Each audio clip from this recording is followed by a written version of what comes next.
eu tenho me tornado especialista nisso, trazer gente do universo offline para as lives do Instagram.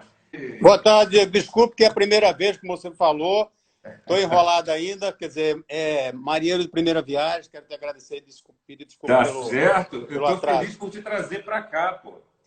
Mas eu te agradeço porque é a primeira vez que eu estou fazendo e estou apanhando, meu amigo, mas estou feliz de estar contigo aí.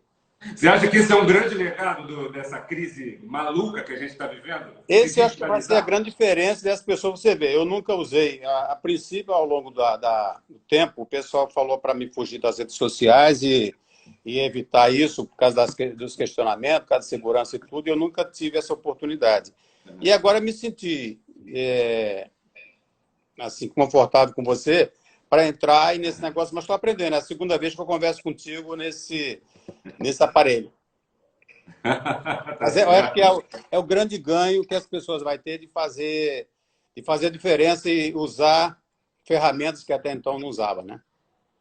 Sem dúvidas. Eu penso que um grande ganho dessa crise, se é que a gente pode chamar isso, é a digitalização. Eu acho que a gente está passando por uma hiperdigitalização, é um caminho sem volta, e isso mexe, sem dúvida alguma, isso mexe muito com a realidade do varejo, né? Com a realidade do supermercado, com a realidade de grandes operações supermercadistas como as que você conduziu por muitos e muitos anos. Mas se você pudesse apontar a principal nesse momento, a principal transformação que esse setor vai viver, está vivendo ou vai viver, qual seria, Genival? Acho que a principal transformação é as pessoas aprender a trabalhar com as ferramentas que tem e usar da melhor forma possível e tirar lição. Mas acho que a grande lição é que todo mundo vai sair dessa pandemia, desse tema aí de coronavírus, muito melhor como ser humano e como profissional do que entrou. Eu acho que a grande lição que eu tiro, eu acho que a maioria vai tirar, é que você, a partir desse momento, você saiu dessa crise, você com certeza não é mais o mesmo ser humano que você entrou há 30, 40 dias atrás ou há um mês atrás.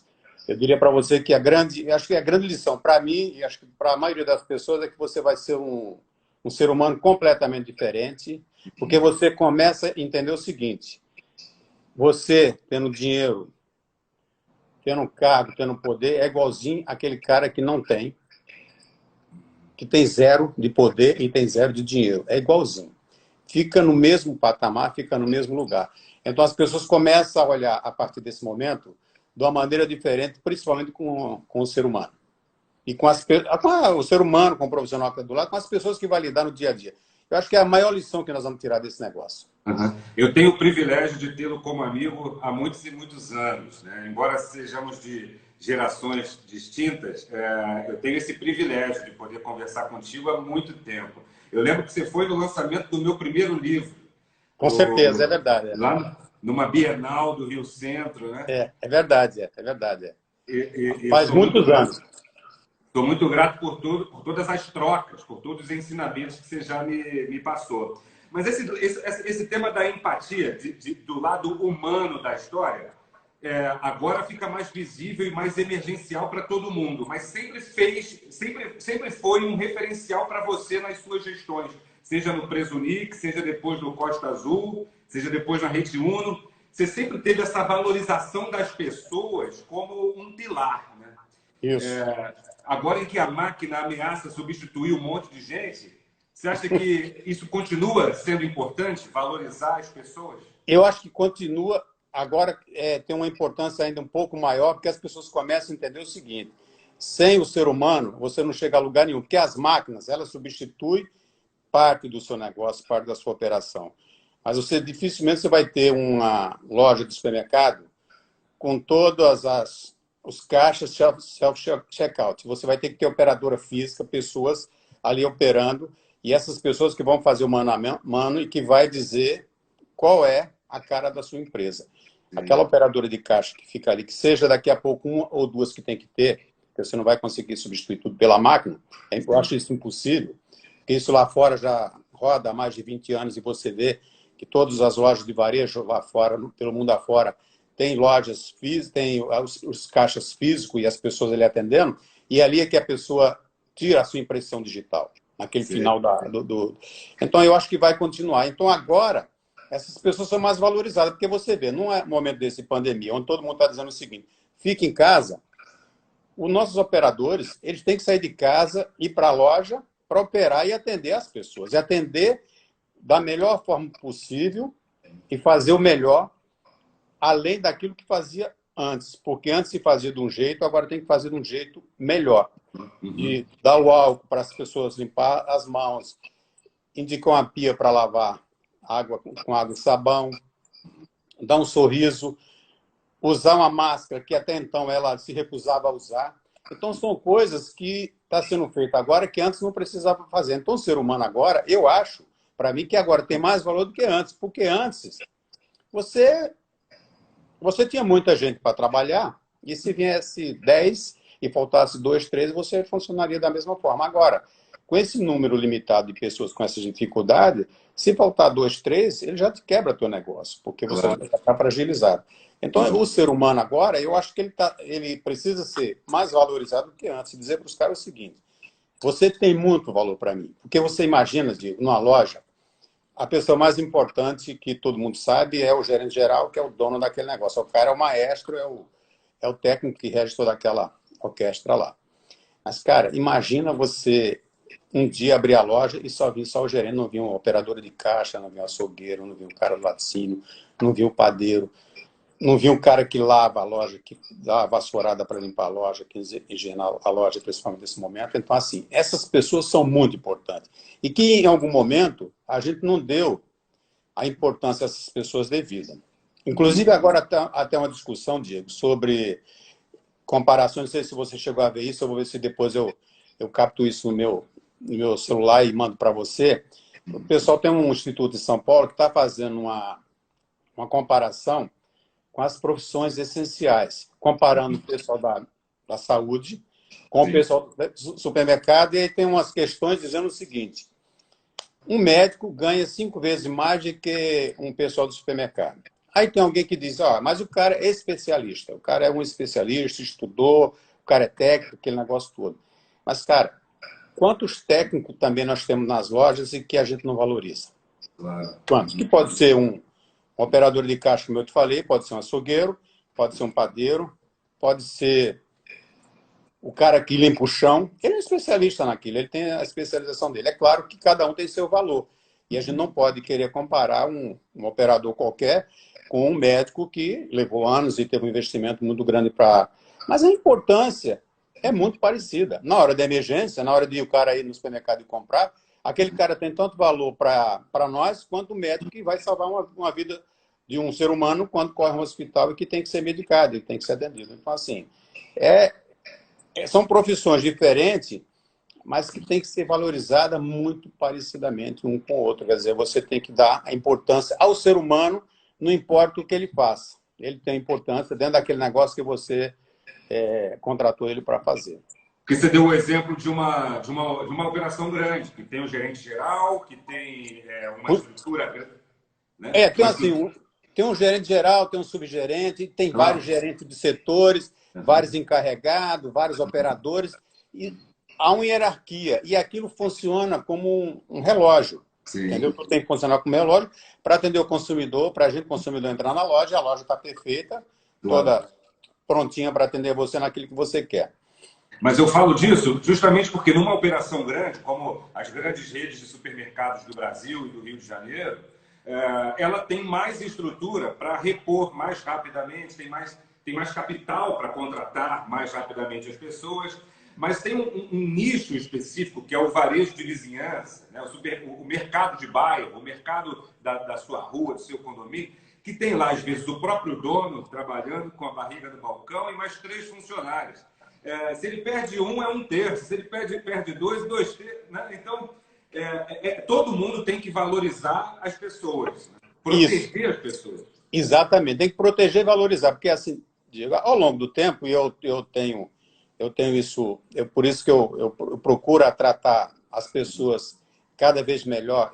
Há um tempo atrás, eu escrevi uns 10 mandamentos, são umas revistas aí da SERJ, que eu tenho, acho que 2015, 2016, até quando eu comecei montar o Costa Azul, eu dei uma entrevista e eu pontuei lá 10 pontos essenciais para você ter sucesso em varejo. E aí eu não lembro assim de cabeça quais são as coisas, mas uma das coisas que eu falava é o seguinte, é que para você ter sucesso, você tem que respeitar as pessoas. E respeitar as pessoas é como você falou. Você tem aquele cara de vizinhança que tem um mercadinho que é ele mais 3 pessoas e que se falta um é 25%. Né? Do quadro, se faltar 2 é 50% do quadro. E assim, e aquelas pessoas são atendidas mano a mano.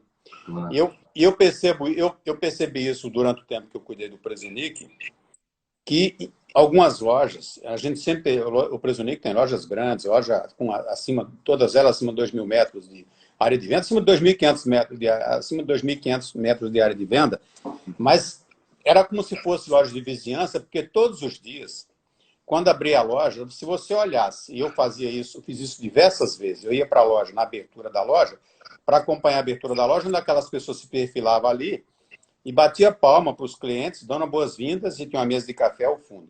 E você via quase todos os dias aquelas mesmas pessoas, aqueles mesmos rostos, entrando na loja às 7 horas da manhã para comprar o pão, o biscoito, o lanche, o café, algumas coisas, mas principalmente pão, eram aquelas mesmas pessoas e elas já sabiam qual a caixa que ela queria escolher para passar.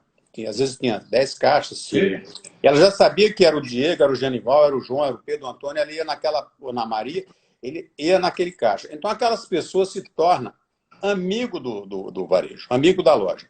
Mesmo lojas grandes, eu estou falando uma rede grande igual o Presunic, que é uma rede hoje multinacional, mas na época era nacional, uma regional, mas as pessoas tratavam aquilo como se fosse uma loja de bairro, onde o dono estivesse ali com a barriga no balcão, atendendo o cara que ia pegar o pão, que ia pegar o leite.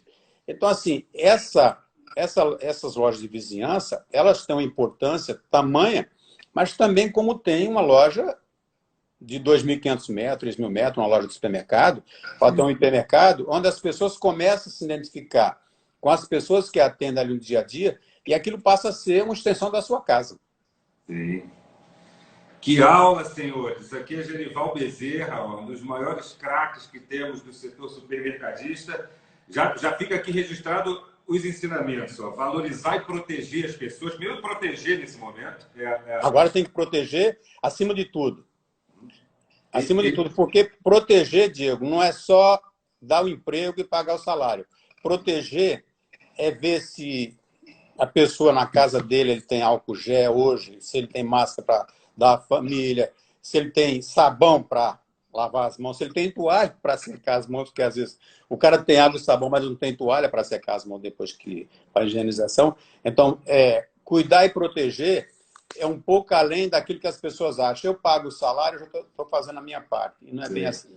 E a partir desse momento, eu posso te garantir o seguinte, as pessoas têm que olhar esse pessoal de varejo de uma maneira diferente. Mas a grande sacada disso, e como eu falei com você ainda há pouco sobre a comparação do salário que o pessoal estava falando do pessoal da área de saúde versus do pessoal do supermercado, eu estava falando, tem pessoas, hoje um médico ganha 5 vezes mais do que talvez os profissionais do varejo, nessa comparação que foi feita. Depois eu vou te mandar essa comparação para você ver. E aí, o que eu queria dizer para essas pessoas que me ouvem, as pessoas por onde eu passo?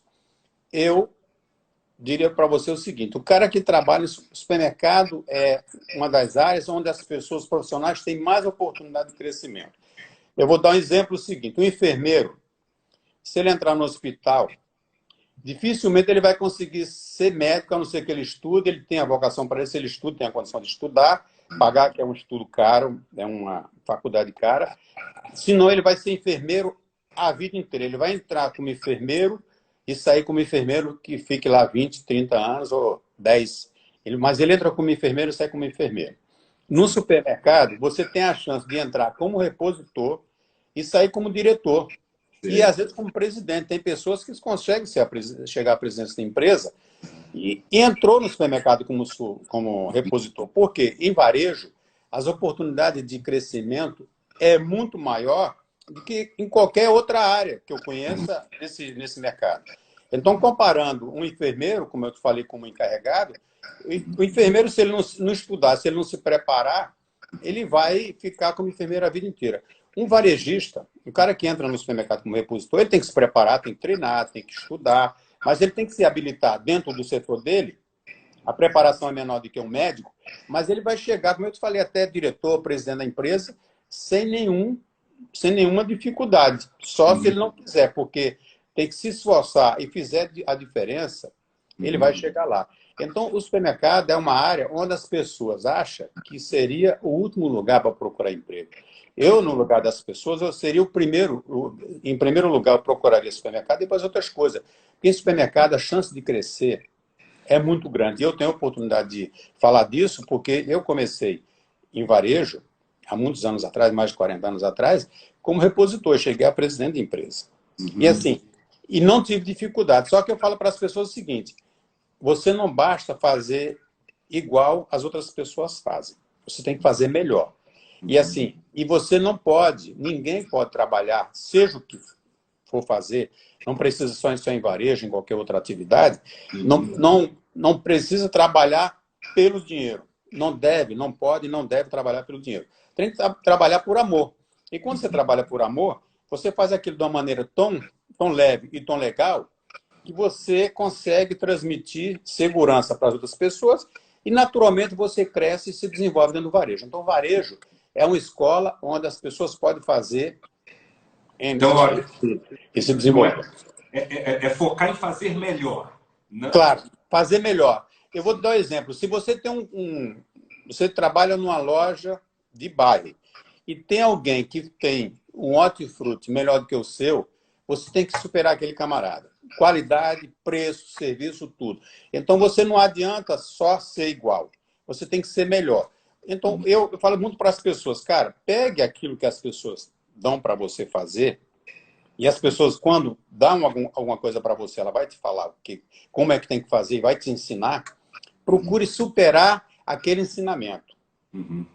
Faça melhor do que aquela tarefa, melhor do que a qual você está sendo pago para fazer, na qual você foi orientado para fazer. Faça melhor. E se você fizer melhor, você vai se destacar. Fizer igual, bom, já tinha pessoa que fazia isso aqui, você faz, já limpava desse jeito, já arrumava desse jeito, já entregava esse resultado. Você tem que entregar um resultado superior e melhor. E aí você consegue se desenvolver, não tem jeito. Porque as pessoas que fazem diferente, entregam um resultado melhor, as pessoas vê e te recompensa dessa forma, que é uma penso promoção. que é por aí.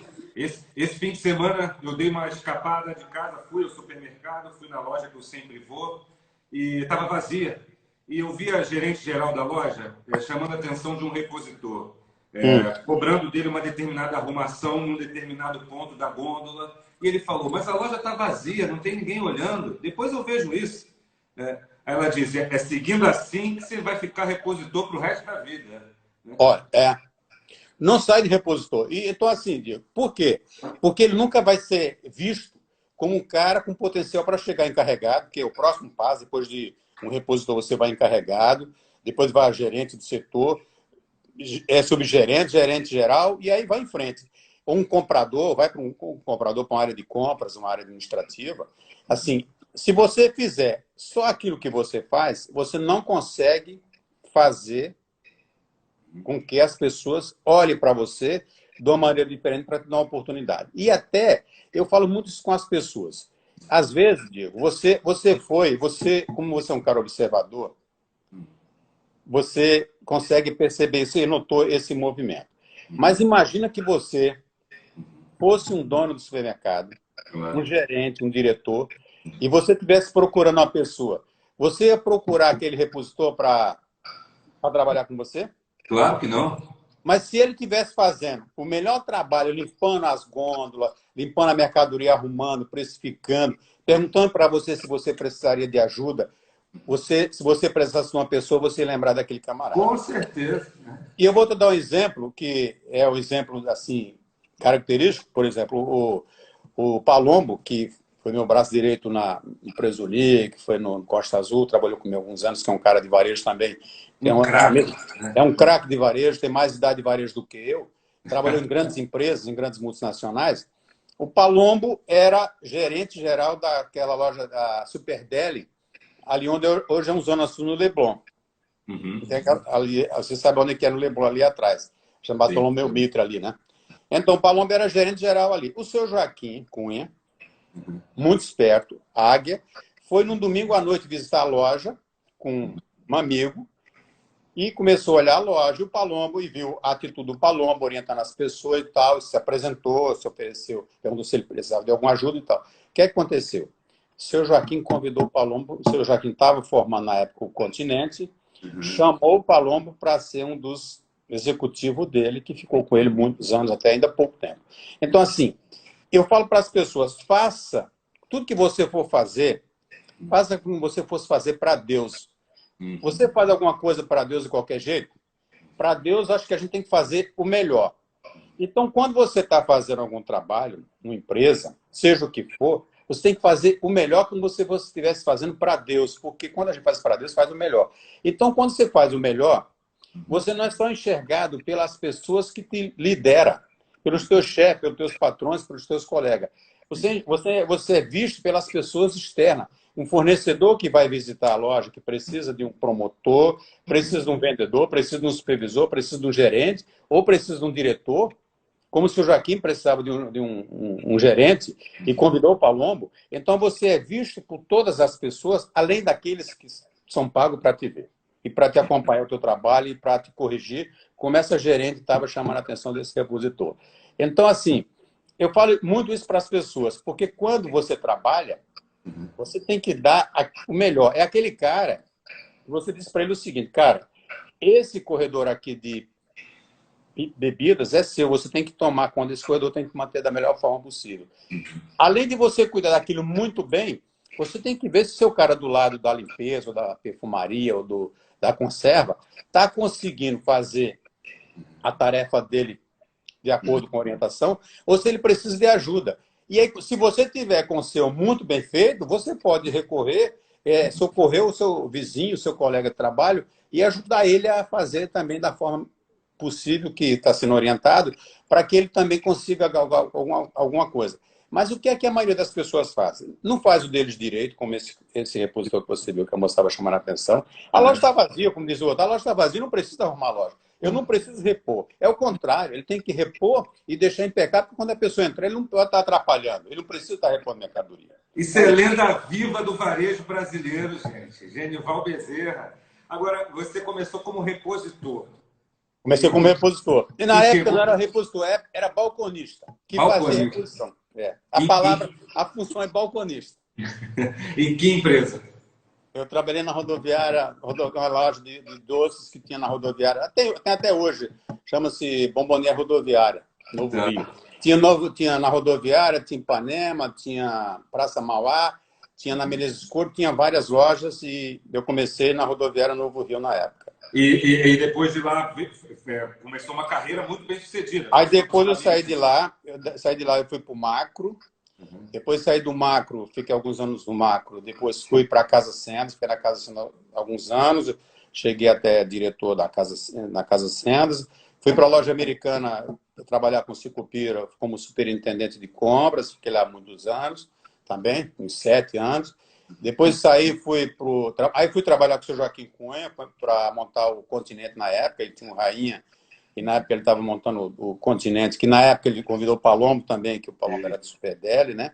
E aí fui para o Continente, o Continente foi vendido para o Carrefour, e aí eles venderam Rainha, Dallas e Continente. Eu voltei para a Casa Sendas lá para dirigir, ser como diretor da área de compras. Fiquei lá e depois o seu Joaquim me chamou de volta para montar o Presunic, que fiquei lá do início até ser vendido, e depois de ser vendido um pouquinho. Depois do Presunic, montei lá o Costa Azul, fiquei no Costa Azul até final de 2017. Depois ajudei a montar a Rede Uno. E depois, aí da Uno, agora passei um tempo, dei um tempo também, ajudei um pouco lá o pessoal da Torre, lá o Supermarket. E agora estou só ajudando no Conselho da Sérgio. Estou de férias por enquanto, mas devo voltar em algum momento atividade, porque esse negócio está no sangue. E assim, eu tenho muito vigor ainda para ficar em casa e aposentado. Preciso trabalhar para me atualizar.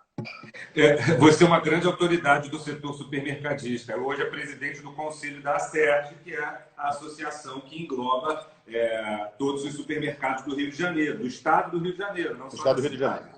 Isso. Ou seja, você está no epicentro do furacão, no olho do furacão das crises, porque em qualquer crise o supermercado ele sofre muito por diversos vieses, não apenas no sofrimento financeiro, mas por outros vieses também.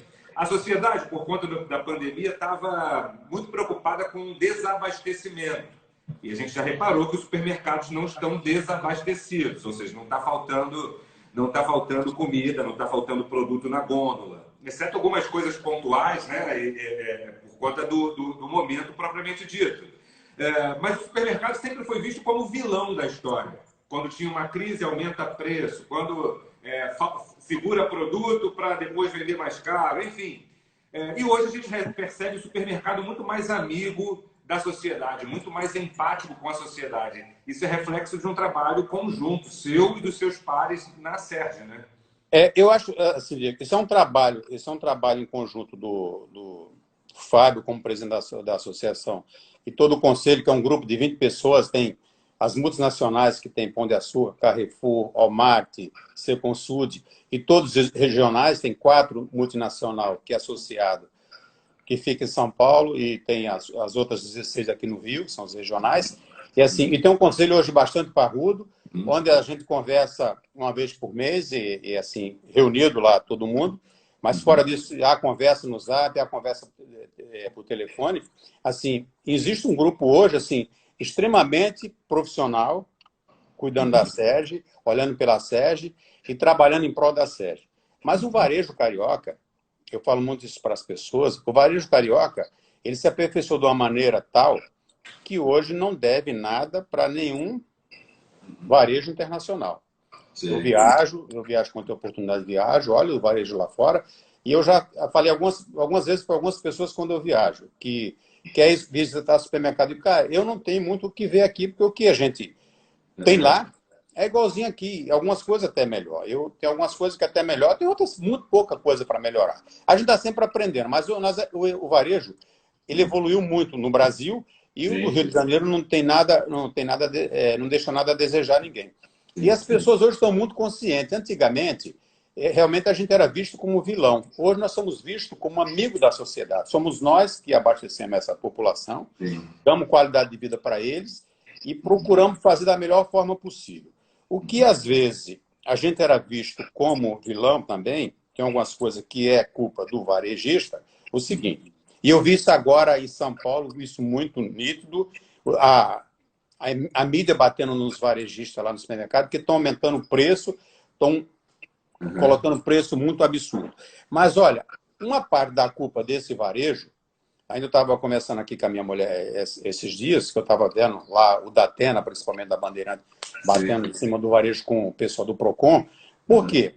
Tem varejo que também abusa do poder que tem. Ou seja, se você tem um pacote de arroz, e isso era o tema lá, arroz, óleo de soja, leite e alho, principalmente esses produtos, então um pacote de arroz que o João, que 5 quilos custa aí menos de R$20, R$19,90, menos de R$20, R$18,80.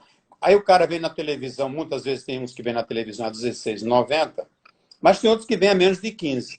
E o que acontece? Quando o cara vem a menos de 15, que é um preço absurdamente baixo, quando você volta para R$19,90, você aumentou muito. Mas por quê? Porque a referência na cabeça do consumidor o tempo todo era um produto, aquele arroz era menos de R$15. Entendeu? Eu vou dar um exemplo também agora há pouco tempo de ovo.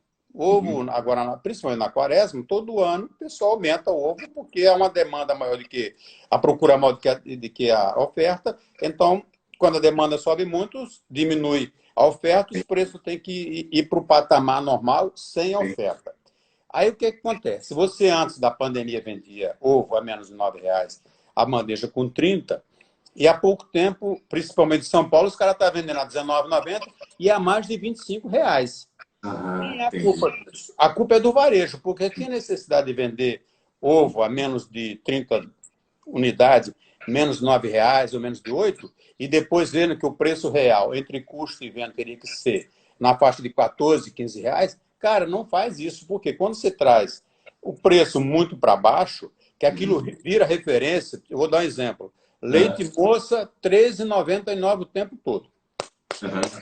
O óleo de soja, R$ 2,99. Quando você sai de R$ 2,99 de óleo de soja para R$ 3,99, o varejo é ladrão. Aumenta 25%. É um aumento de 20% e 25%. Mas é que o varejo provocou essa fixação do preço real. O preço real do leite moça é acima de R$ 5 uma lata, com certeza. Entre R$ 5 e R$ 6. Para você, entre o preço que você compra e o preço para você vender para ganhar dinheiro, é isso.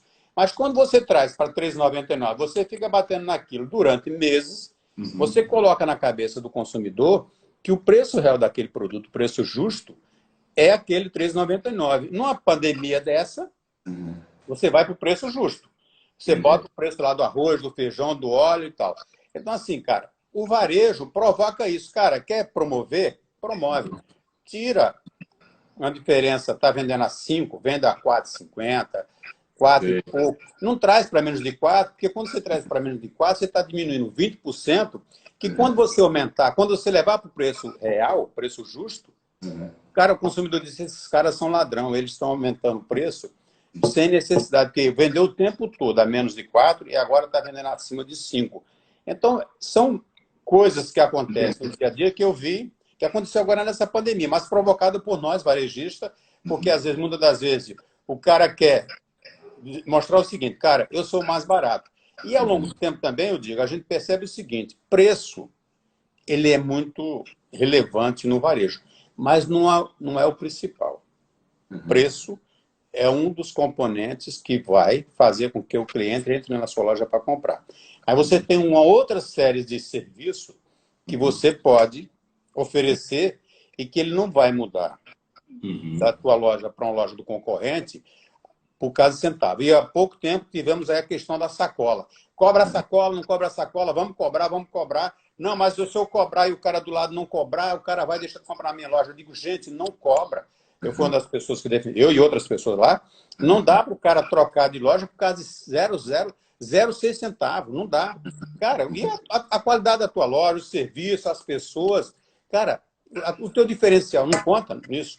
E aí fomos para o embate e começamos a cobrar, e teve duas, três redes no Rio de Janeiro que disse que não é cobrar, não tem problema nenhum. Eu não vi ninguém saindo de loja A para ir para a loja B, porque a loja A cobrava e a loja B não cobrava. Não vi acontecer isso. Por quê? Porque você tem outros atributos na loja que você pode oferecer para o consumidor, que é aquele 0,6 centavos de uma sacola que está cobrando, ou R$ 1 acima no quilo de carne, ou centavos numa lata de leite ninho, numa lata de leite moça, ou numa lata de óleo de soja, não vai fazer a diferença de tirar o consumidor de uma loja para outra.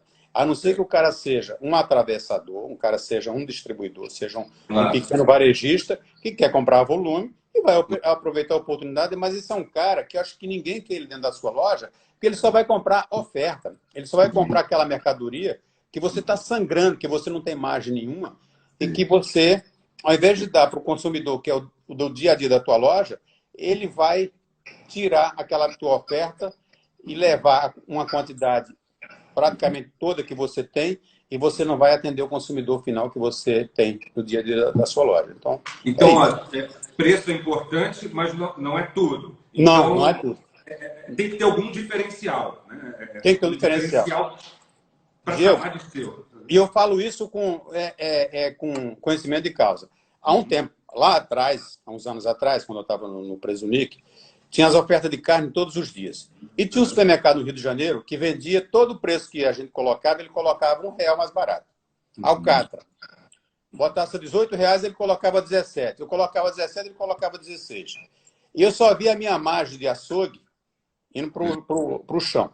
Chamei o comprador, falei para ele: a partir de hoje, não quero que você acompanhe um preço de carne. Você vai botar o preço de carne. Nós temos a melhor carne, temos o melhor serviço, e vamos cada vez mais melhorar isso, mas o preço vai ser o preço justo. Você vai vender, se o cara botar 17, você vai manter os seus R$ 18, que é o que você precisa vender para ganhar alguma coisa. Não é para ganhar o que precisa, não. É para ganhar alguma coisa. Porque mesmo vendendo a 18 e o cara vendendo a 17, você não ganhava quase nada. Sim. Você não vai acompanhar a concorrência. Você vai manter esse preço. Ele botou a mão na cabeça, chefe, vamos perder volume, vai acontecer, tá bom. E na época eu orientei ele para fazer isso. Falei, cara, se der errado, eu estou junto com você e depois a gente decide o que vai fazer. Mas nesse momento eu não quero que você acompanhe. O que aconteceu, Diego? Eu não caí 1 quilo em venda de carne. Continuei vendendo a mesma carne, mesma quantidade. Em algum momento até aumentava a tonelada. E assim, e a mercadoria era a melhor possível. Não tinha carne na prateleira, na geladeira lá, para enganar o consumidor. A carne que o consumidor pegava, que ele levava para casa, ele não voltava para trocar, porque era carne de qualidade e sem nenhuma apara, por exemplo. Né? Essa crise está deixando evidente algumas coisas, na minha opinião.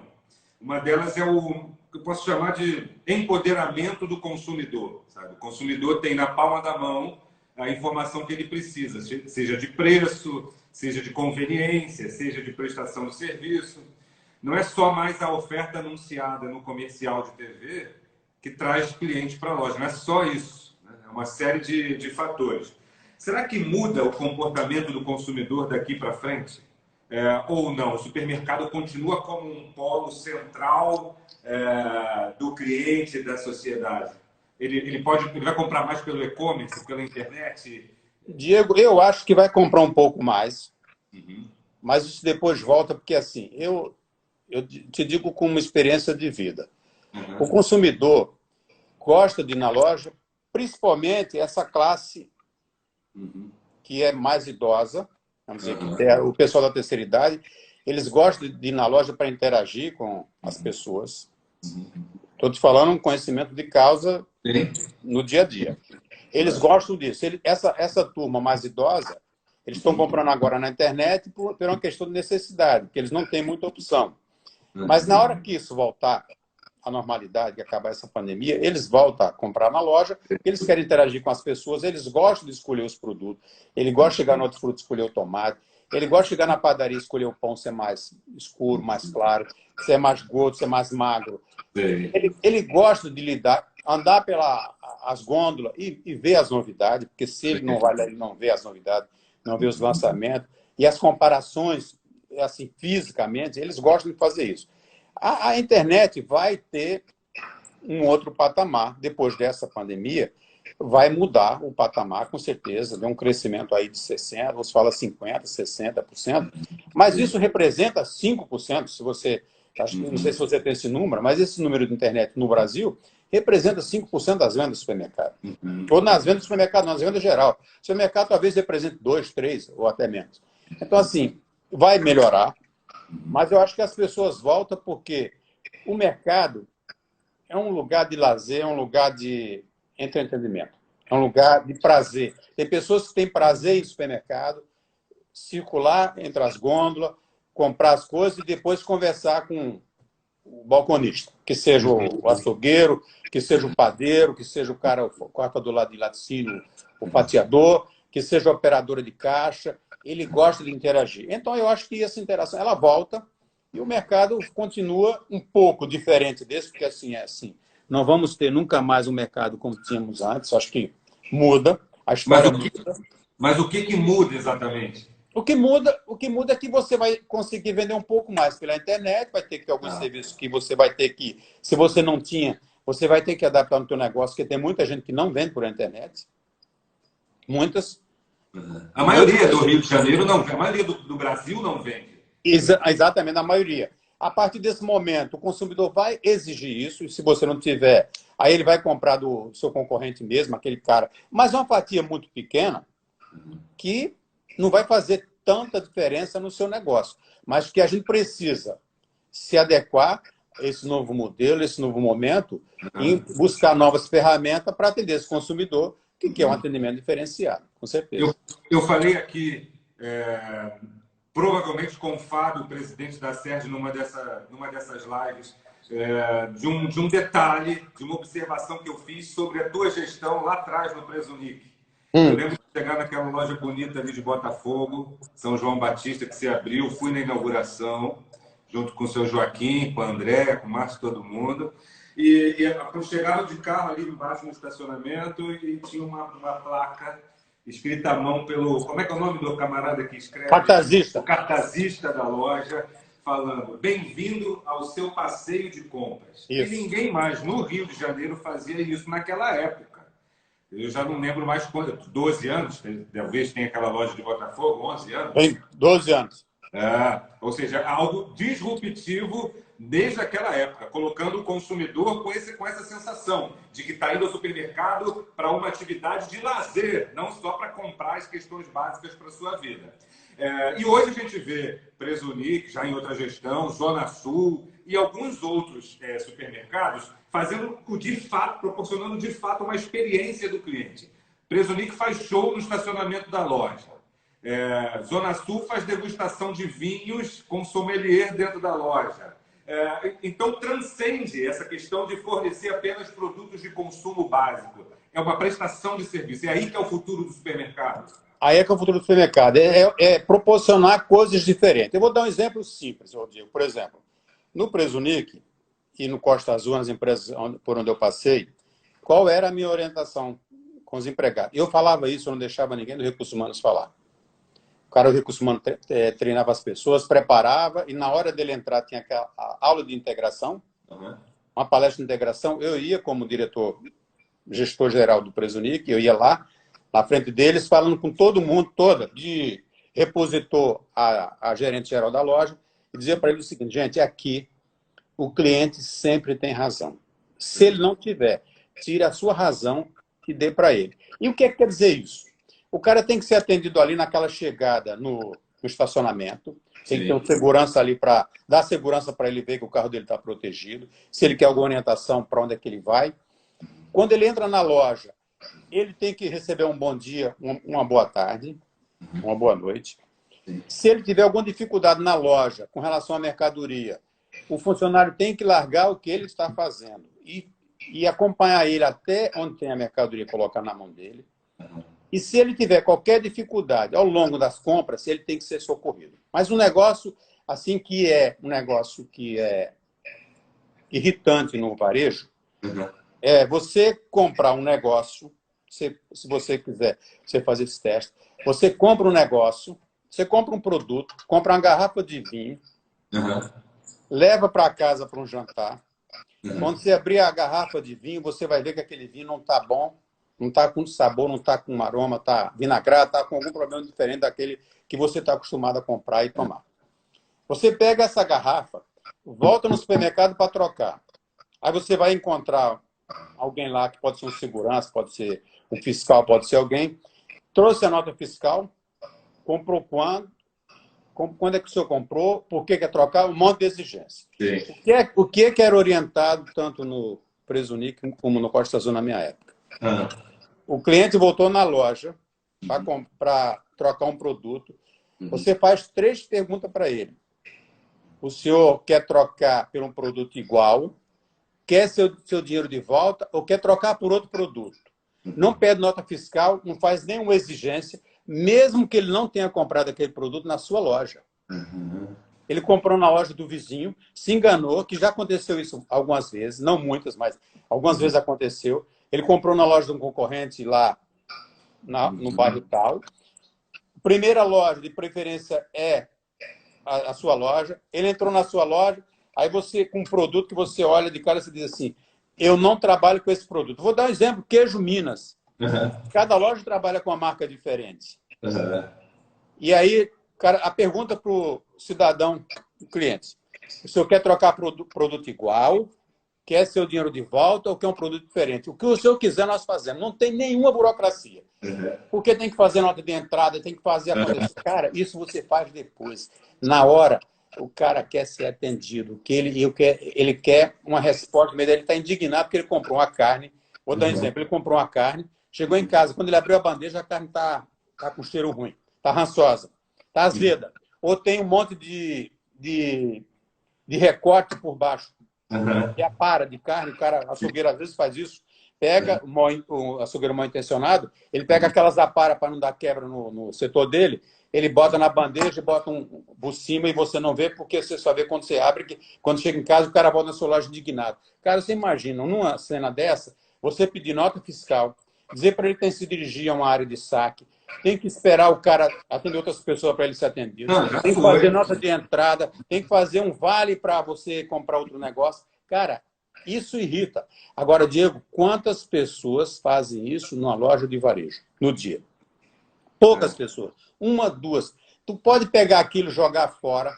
Tu pode fazer o que tu quiser, que aquilo custa 0, alguma coisa para você. Compensa fazer Compensa, isso. compensa, porque esse cara nunca mais ele vai deixar de comprar na sua loja. Com essa atitude, nunca mais ele vai deixar de comprar na tua loja. Ou então, o cara está na loja e você vê que o cara está desorientado e quer saber onde tem produto tal. Sim. E aí, o cara é abordado por qualquer funcionário, diz: o senhor precisa de ajuda, o que é que o senhor necessita? Ele diz: não, eu quero o azeite e tal, mas não sei onde está. E você pega, ou então quero um produto dietético, eu não sei onde está esse produto. E você pega o cara e leva esse cara até o setor e bota o produto na mão dele. Você acha que esse cara vai sair da sua loja para comprar no concorrente porque está 10 centavos, 20 centavos, um real mais barato? Jamais, Diego. Ele vai ficar fiel da tua loja. Então, são pequenas coisas. Isso é uma aula de varejo, senhoras e senhores. Isso aqui é Genival Bezerra, raiz. Nenhuma pirotecnia. O varejo nu e cru, bem sucedido. Genival, eu tenho 9 minutos e meio e eu tenho um monte de gente mandando perguntas aqui. Então, mano. Eu preciso mandar um alô para Ana Almeida, para Natália Roberta, para o Bino, que está aí, ó, Camila Santos, NM Lemos, um monte de gente mandando um alô, dizendo que já trabalhou contigo. Depois eu mando esses nomes para você. Eu tenho algumas perguntas que eu queria te fazer, mas a gente tem muito pouco tempo. Tá bom. Eu estou aqui com o meu amigo Diogo, ele é de uma startup chamada Bivale. Bivale é uma nova empresa de voucher, desses Sodexo, Visa Sei. E ele mandou uma pergunta que eu achei muito interessante te fazer, porque é muito caro para o consumidor o voucher, para a empresa que vende através do voucher é caro. Ele perguntou aqui, ó, como é que você vê o Vale Alimentação no setor supermercadistas, se as taxas cobradas são ainda muito altas e o que fazer para baixar essas taxas? Existe uma negociação a nível nacional, até isso capitaneado pela Abras, e o Fábio está nesse processo também, porque ele é vice-presidente lá, para negociar uma baixa, mas isso é um cartel muito forte, empresas muito grandes, muito influentes, e hoje tem o tal do rebate, né, que você hoje paga, o varejo paga a taxa de desconto que é dado para o comprador. Ou seja, o comprador, para comprar o vale de tal empresa, quer X% nesse valor, e esse valor que é cobrado, o varejista que paga. A gente acha extremamente injusto. Em algum momento, lá atrás, nós pensamos até em fazer um próprio cartão alimentação da sede, já pensamos nisso, já andamos com isso, depois desistimos um pouco, porque tem muita empresa especializada nisso, mas eu diria para vocês que isso hoje é uma pedra no sapato do varejo. A taxa cobrada nesse negócio é um negócio extremamente doloroso, mas há um trabalho junto ao Ministério da Economia, aos órgãos competentes, para renegociar isso, para acabar com esse negócio, desse repasse de verba para o comprador, para que o supermercado tenha uma taxa menor e consiga fazer um serviço melhor. Porque hoje, para você vender para esse pessoal de voucher, vale refeição, você vende pelo mesmo preço que está na loja. Mas você paga uma taxa que é extremamente maior do que você paga no cartão de crédito se você vender à vista. Então, é uma operação injusta. Eu diria para você que não tem nenhum varejista no Brasil que esteja satisfeito com essas taxas dessa operação. Aqui, ó, várias perguntas. Uma está na tela. Ó. O meu amigo é SRX Varejo. Como tomar decisões estratégicas envolvendo pessoas, processos e tecnologias? Decidir é sempre muito complicado, né? É sempre muito pesado. Essas decisões é muito fácil. Assim, eu acho que tudo passa pelo bom senso. Você tem que envolver. Eu sempre procurei envolver ao longo existência em varejo, de procurar fazer todos os processos envolvendo todas as pessoas, treinando as pessoas e preparando elas para as estratégias dos processos. A pessoa, quando ela é treinada e ela é preparada para o processo, as coisas andam muito melhor. Agora, eu não posso pegar e responsabilizar só recursos humanos, na RH, para treinar as pessoas e preparar essas pessoas para todas as tarefas, inclusive tecnologia. Eu tenho que envolver tecnologia, eu tenho que envolver o cara do TI no processo, eu tenho que envolver o cara de recursos humanos, eu tenho que envolver o cara de operação. Então, é se você colocar todo mundo no mesmo cesto e dar treinamento para essas pessoas adequadamente. É isso que tem que ser feito. Porque, normalmente, as pessoas dizem o seguinte, ó, quem treina a pessoa na minha empresa é recursos humanos. Recursos humanos, será que tem a será que sabe treinar? Será que ele sabe treinar informática? Será que ele sabe treinar operação? Será que ele sabe treinar financeiro? Não. Ele sabe treinar a parte que é inerente à função de RH. As outras partes operacionais, cada área tem que estar envolvida. O próprio gestor tem que ser o treinador da equipe. Exatamente. Porque o gestor é muito fácil nas empresas, as pessoas delegar, transferir essa responsabilidade para o RH. Quem tem que treinar é o RH. O RH é que treina, o RH é que faz, o RH é que recruta, o RH é que treina, que prepara. Gente, não é assim. Acho que treinar todas as pessoas na loja tem que ser treinador e tem que ser preparado para gerir o negócio. É isso, na veia, gente. É varejo na veia, ó. Ana Almeida falou assim, cooperação, adaptação ou propósito? Qual será o diferencial para enfrentamento dessa crise? Cooperação, adaptação ou propósito? Tenho a impressão de que a resposta está na pergunta, né? Eu acho que é propósito, é tudo. É todo. Tem que se adaptar. Tem que se adaptar, tem que ter processo e tem que ter... Desculpe que eu não entendi bem no final. Cooperação, adaptação e propósito. Tem que ter essas três juntas.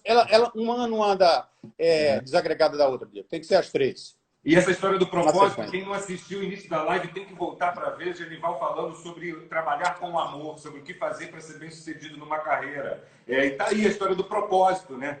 Tem que ter propósito. Mas, Diego, olha, mas assim, para ter propósito, tem que ter propósito, mas assim, eu preciso, primeiro, amar aquilo que eu faço e gostar de lidar com pessoas. Porque, assim, eu falo às vezes para as pessoas, gente, lidar com pessoas não é nada fácil. É muito difícil. Mas quem torna difícil é você, porque pessoas, elas vão ser pessoas e vão ter suas diferenças, suas dificuldades, sempre. E depende do líder, depende do chefe, para saber liderar e conduzir essas pessoas dentro desse propósito e chegar ao objetivo. Porque, assim, faz isso, como talvez aquela gerente deve ter ido para aquele rapaz lá que você me falou do início da conversa. Tem que repor mercadoria aí. Mas talvez não tinha dito para ele como é que ele faz do início ao fim, não tenha acompanhado treinado, entendeu? Entendi. Então, assim, ele pode achar o seguinte, eu só preciso repor mercadoria quando a loja estiver cheia, quando tiver cliente. Se não tiver cliente, eu posso deixar a loja vazia, a gôndola vazia. Entendeu? Então, é a questão do propósito de processo, né? E aqui, ó, o Bino está falando aqui, ó, Genival, você prevê escassez de mantimentos básicos em algum momento esse ano por conta da crise? O Bino Guanabara.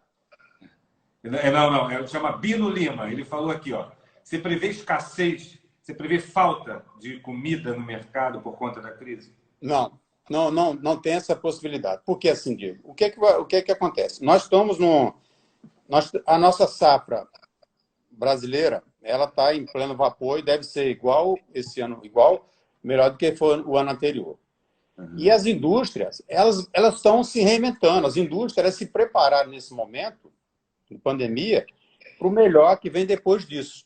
Então, assim, a chance de falta de produto, de escassez, eu diria para você que é próximo de zero. E vou te dizer um negócio que vai acontecer no Brasil. Assim, a China, todo mundo, muita gente migrou para a China para buscar produto lá, importar, produzir lá e trazer. E aí, o que aconteceu? A China deixou muita gente na mão. Sim. O próprio Brasil.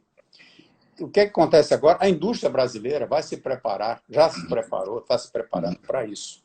Então, é uma nova indústria, é uma nova é uma nova época, um novo modelo de negócio. O cara não vai colocar todos os ovos no cesto só que era na China.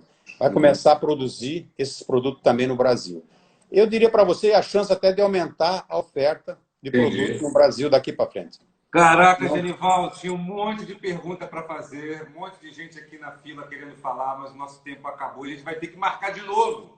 Quando a hora que você quiser, eu estou às horas. Como eu estou sem fazer nada, eu estou com tempo. Vou marcar logo. Vou marcar nós... outra logo e vou avisar para todo mundo. Tenho 30 segundos para terminar. Quero mandar um abraço para todo mundo que está online aqui com a gente, que está assistindo depois. Pedro Paulo Panuzzi aí mandou um alô bacana. Gisele, Alex, Angelino Barata. Obrigado, gente. Amanhã eu estou de volta, 5h25. Genival, muito obrigado pela tua generosidade, pela tua humanidade. Eu queria terminar falando aqui, ó. Temos que confiar no nosso diferencial e essa crise está mostrando que a gente tem que ser humildes. Muito. Assim como o Genival é. Muito. Assim, porque assim, outra coisa. Vai acabar agora. Você obrigado, fala que... gente. Genival, valeu. Um abraço. Um abraço.